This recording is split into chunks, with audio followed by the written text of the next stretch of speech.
God is not slow, nor is he delayed. He is precise, and when he speaks of days, he is not speaking in vague metaphors or poetic imagery. He is speaking with urgency, with intention, with prophetic clarity. In the next few days, something is about to shift. Something is about to break open. What has been long awaited, long delayed, long prayed for, is now standing at the threshold. And the message is simple: divine acceleration is in motion. There comes a time in every believer's life when the waiting season meets the fulfillment season. And often that transition doesn't come with thunder or lightning. It comes with a whisper. It comes with a word. And if your spirit is not alert, you'll miss it. But for those who have endured the silence, for those who have continued to press in, for those who've been walking faithfully through what felt like wilderness, that word comes as a divine alert. It comes as a heavenly notification. God is about to move quickly. We must understand that God does not operate on our clocks, our schedules, or our calendars. Time is not his master. He is the master of time. 1,000 years is like a day to him, and a day like 1,000 years. But there are moments, rare, sacred, divine moments, when he chooses to speak in the language of time. When he says, "In the next few days," he is not speaking loosely. He is speaking prophetically. That phrase becomes a countdown in the spirit. Something is already set in motion, and heaven's timeline is beginning to collide with your reality. Some of you have been stuck in long seasons of waiting. You've watched doors remain shut while others walk through theirs. You've fasted, you've prayed, you've cried, you've sown, and yet it felt like nothing was shifting. But hear this: delay is not denial. Delay was simply the divine pause before the supernatural acceleration. God has been working behind the scenes, aligning things in a way you couldn't see. And now, because of what he has already prepared, when he moves, it will look like a miracle, but to him it's just perfect timing. Divine acceleration doesn't mean God is rushing. It means he is redeeming time. There are blessings that were supposed to come years ago that are now being released in clusters. Breakthroughs that were hindered by warfare are now being cleared by angelic intervention. What took others years to build, you will build in months. What took others a lifetime to grasp, God will deposit into your spirit in days. Not because you're better, but because you endured, because you obeyed, because you stayed faithful when you didn't feel favored. This is not a season for casual faith. This is a season for radical expectation. If God said it, he will do it. And if he said it will happen in days, then days is all he needs. Do not let your natural mind talk you out of a supernatural promise. Logic must bow to revelation. If Abraham and Sarah can conceive at an impossible age, then your circumstance is not too far gone. If Joseph could go from the prison to the palace in a day, then you can go from the background to the spotlight overnight. God doesn't need a decade to do what he can accomplish in a day. This is a season where suddenly becomes your story. Suddenly the email arrives. Suddenly the door opens. Suddenly the diagnosis changes. Suddenly the financial release comes. Suddenly the favor surrounds you. When divine acceleration is at work, you won't have time to explain how it happened. You'll just know that God did it. And the world will know too, because the testimony will be undeniable. What should have taken years, God did in days. But hear me. Acceleration requires preparation. You can't receive in days what you haven't positioned your spirit to handle. This is why God has spent years preparing you for moments like this. The pain had purpose. The silence had instruction. The wilderness wasn't a punishment. It was training. You learned to pray in the dry places. You learned to trust when it didn't make sense. And now God says, because you trusted me when nothing was happening, I'm about to show you everything I was working on.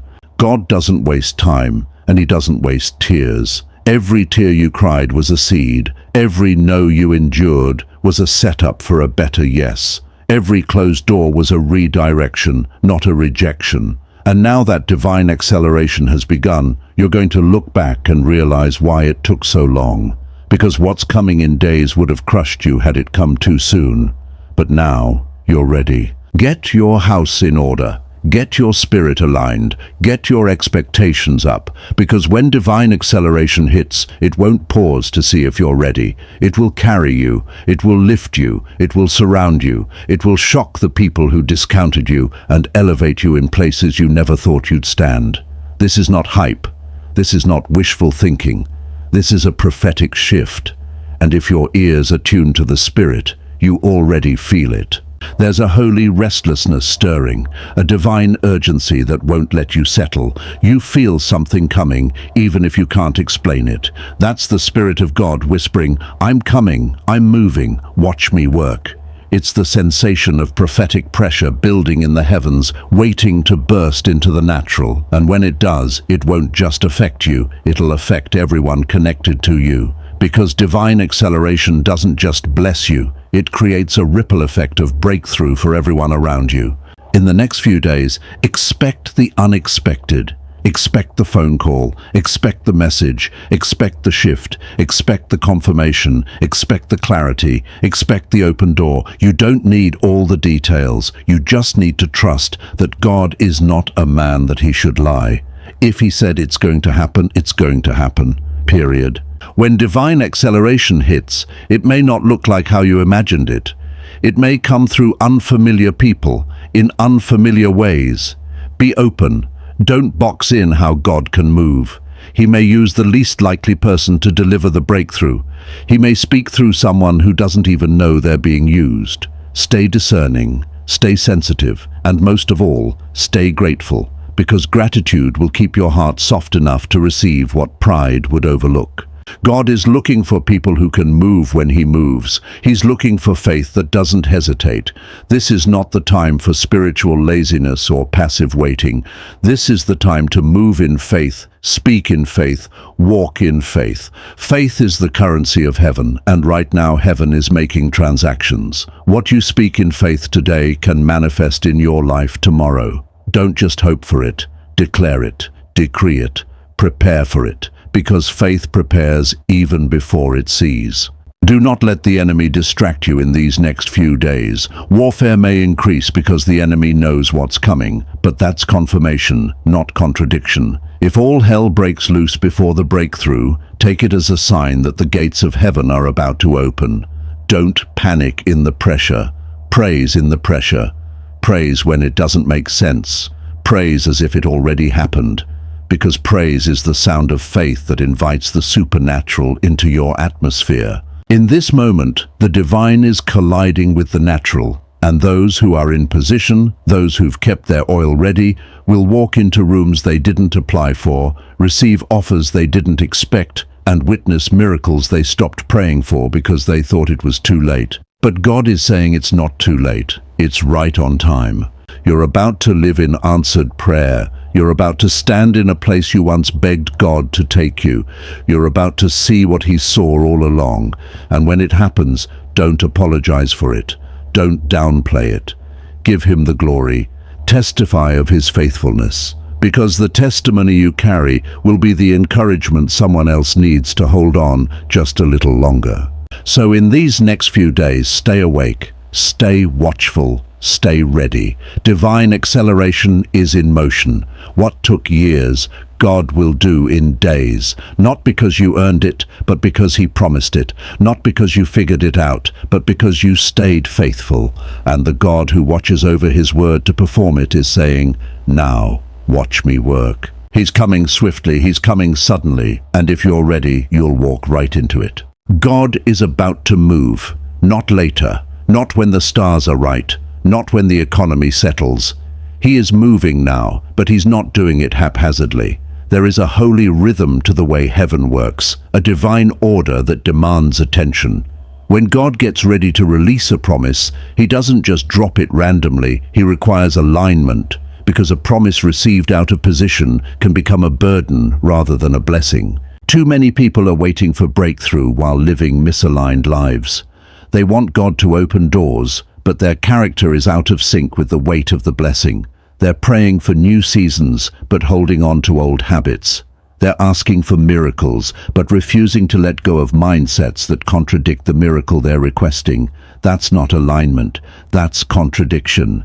And God will not bless contradiction. He will bless preparation. He will bless surrender. He will bless alignment. This is not a season to be passive. This is not a time to relax and say, well, when God's ready, he'll do it. No, that's spiritual negligence disguised as patience. When God says to wait, he's not telling you to sleep. He's telling you to get ready. The wait is not inactivity. It's prophetic preparation. There's a difference between sitting on the sidelines and preparing in the locker room. One assumes time is being wasted. The other knows the game is about to start, and God is saying, I'm about to move. But are you dressed for it? Are you in position? Are you aligned for what you've been asking me to do? Look at the Exodus. The night before freedom came, God didn't say, sleep in and I'll surprise you. He said, eat quickly, have your shoes on, be dressed, have your staff in hand. That was preparation for movement. That was alignment for sudden release. Because when God moves, he moves fast. And if you're not ready, you will miss it. Not because God didn't want to bless you, but because you weren't where you were supposed to be. So many people are praying for blessings and open doors, but they're not paying attention to the instructions. It's the small, quiet instructions before the breakthrough that determine if you'll walk into it or watch it pass by. God might be telling you to cut off distractions, to forgive someone, to shift your circle, to change your schedule, to start that fast, to delete that number, to rise up earlier and spend time in His Word. Not because He's trying to make you religious, but because He's trying to align you. He's aligning your heart, your mind, your habits, your vision. He's aligning your spirit so that when the door swings open, you don't hesitate, you run through it. Imagine praying for rain but not preparing your field. Imagine asking for a harvest but not planting any seeds. Imagine believing for a spouse but not healing from your last heartbreak. Imagine asking God for a platform but refusing to deal with your pride. That's not alignment. That's asking God to violate process. But God honors His own principles. He won't skip your development to give you destiny. You will arrive when you are aligned. Alignment is not about perfection, it's about direction. It's about intentional movement. God isn't asking for flawlessness, He's asking for willingness. Will you shift with Him? Will you adjust your life to make room for what's coming? Will you reorder your priorities to reflect what you've been praying for? You don't prepare for something you don't believe is coming. If you really believe that God is about to answer your prayer, your life will show it. Your posture will show it. Your discipline will show it. Alignment is costly. It will cost you your comfort. It will cost you some friendships. It will cost you habits that no longer fit the season you're stepping into. It may cost you your reputation with people who don't understand your conviction, but that's the price of preparation. Noah looked foolish building an ark when it wasn't raining. But when the rain came, the people who mocked him were not the ones protected. Obedience in obscurity prepares you for promotion in divine timing. Don't let fear of looking foolish stop you from aligning with God. It's easy to delay obedience because the promise hasn't arrived yet. But delayed obedience is still disobedience. You don't prepare when the breakthrough knocks on the door. You prepare now. Because by the time the opportunity comes, there won't be time to get ready. You'll need to be ready. When Esther was called before the king, she didn't have time to run back and ask for advice. Her preparation before the moment gave her the boldness to walk into destiny. Alignment happens behind the scenes so that when the curtain rises, you step into the spotlight without flinching.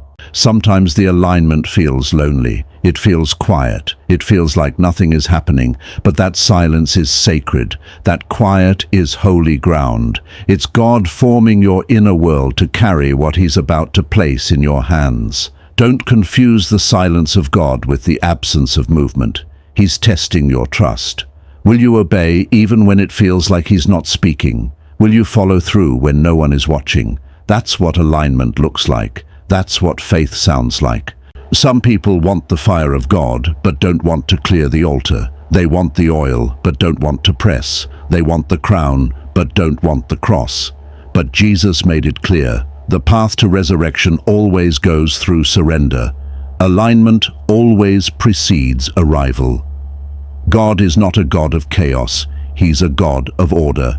He placed Adam in the garden before bringing Eve. He instructed Noah before the first drop of rain. He had Moses' staff ready before the sea split. That's alignment. You might be in a season where God is telling you to simplify, to slow down, to clean house spiritually, emotionally, mentally. That's not punishment. That's positioning. You're being set up to carry something greater. And what's coming requires a new version of you.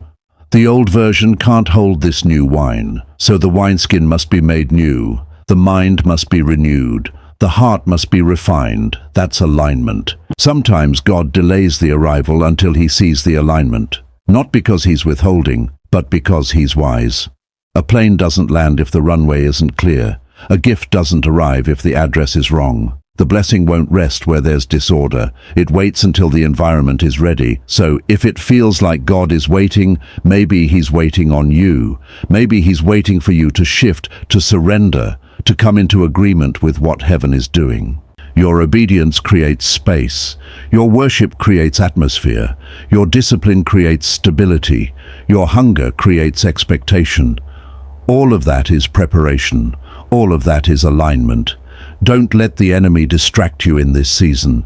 He knows what's coming. He knows the moment you align fully with God, he loses all influence. That's why he attacks you with apathy.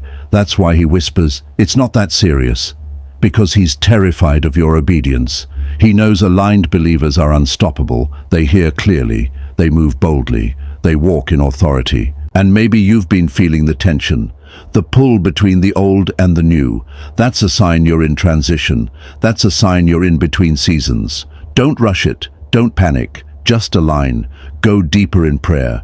Get quiet in his presence. Fast. Worship. Listen. Adjust. This is sacred ground. This is the space where transformation happens. When you look back, you'll realize this was the moment the shift began. Not when the doors opened, but when your heart did. God is calling his people higher, deeper, closer. He's not just releasing blessing, he's inviting intimacy. He wants alignment because he wants relationship. And from that place of alignment, everything flows. Peace, clarity, power, purpose. When your heart beats in sync with heaven, you won't have to chase opportunities. They will chase you, because alignment attracts what striving never could. You don't have to manipulate it. You don't have to force it. You don't have to beg for it. You just have to align. Get in position. Stay in faith. Walk in obedience. Trust the timing. Prepare like it's coming, because it is. The arrival is certain. But the question is, will you be ready? Will you be found aligned when it shows up? This is your moment. The Spirit of God is brooding over your life like he did in Genesis. He's hovering over your chaos, ready to bring order. He's ready to speak, "Let there be," but he's waiting for you to clear the space. Make room. Let go of what doesn't fit. Cancel the noise. Silence the doubt. Refuse to settle. Refuse to shrink. Refuse to delay. You are standing at the threshold of something holy. Something generational, something too big to carry in the flesh. So don't play small, don't act casual, don't drift through this moment. Rise, align, respond. Heaven is ready. Are you?